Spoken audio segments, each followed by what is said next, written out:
Jesus in my mind but questions in my heart. నన్ను దేవుడు ఎందుకు సృష్టించాడు?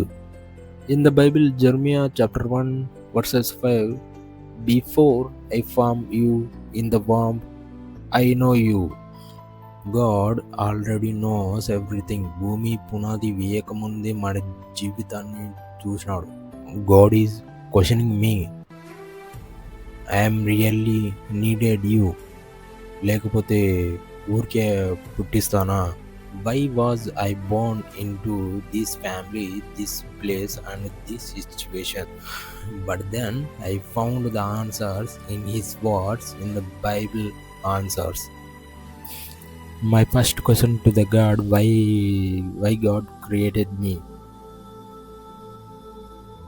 అందుకు జెర్మియా చాప్టర్ 1 verses 4, యెహోవాకు నాకు ప్రత్యక్షమై ఎలాగూ సెలవిచ్చెను, గర్భములో నేను నిన్ను రూపింపెక్క మునపే నిన్నెరిగితిని, నీవు గర్భము నుండి బయలుపడక మునుపే నేను నిన్ను ప్రతిష్ఠించి తిని, జనములకు ప్రవక్తగా నిన్ను నియమించి తిని.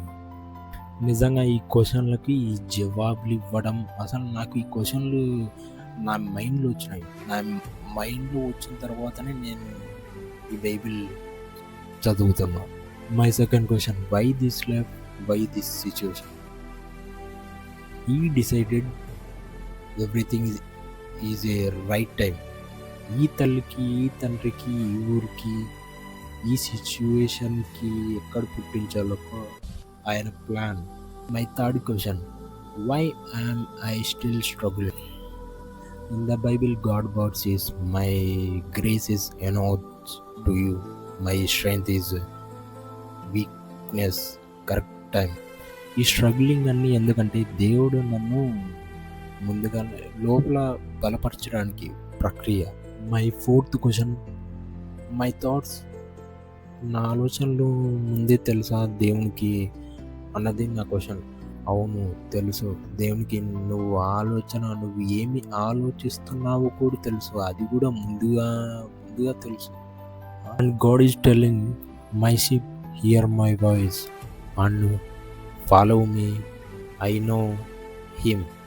అండ్ ఇంకోటి ఎంజాయ్మెంట్, హ్యాపీనెస్. అంటే outer happiness, inner happiness. Outer happiness ఫ్రెండ్స్తో తిరుగుతాం, ఎంజాయ్ చేస్తాం, హ్యాపీనెస్ ఉంటుంది కొద్ది క్షణాలు మాత్రమే. కానీ మళ్ళీ ఒంటరితనం అవుతాము.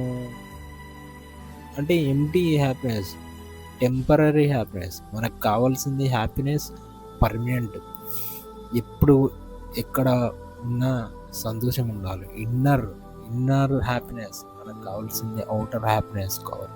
ఇది కూడా దేవుడిలో నెమ్మదిగా ఉన్నప్పుడు మనం ఎక్కడికి వెళ్ళినా అలాంటి శాంతి. God's joy gives happiness even after end of life. Finally I found near the God soul happiness, నెమ్మది, అది పీస్. అది ఎట్లా అంటే దేవుడికి దగ్గరగా ఉన్నప్పుడు. దేవుడికి దగ్గరగా ఉండడం అంటే రోజు ప్రేయర్ చేసుకుంటూ, రోజు బైబిల్ చదువుకుంటూ, రోజు దేవుని గురించి ఆలోచిస్తూ. I still have questions but now I faith.